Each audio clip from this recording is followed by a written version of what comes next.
سلام بچه‌ها، من بوام. دوستان بهم میگم بو چاقالو. استاد گفت اگه میخوای برای جنگجوی اژدها به مرحله استادی برسی باید بری یه مدت ایران زندگی کنی. کارهایی که تو ایران باید انجام بدم.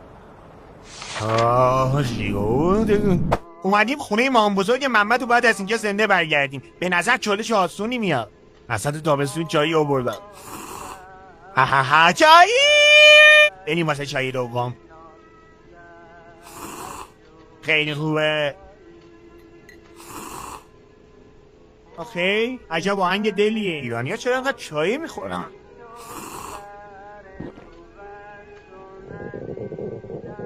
وای دستشویی کجا؟ ریخ وای دارم میاد. ماما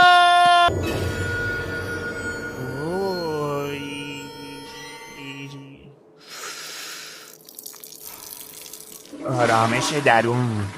رسیدیم به بخش مورد علاقه هم غذا. برام قرمه سبزی آوردن. بهترین غذایی بود که خوردم. میشه خوله دیگه برام بکشی؟ آی خدا، فکر کنم یکم زیاده روی کردم.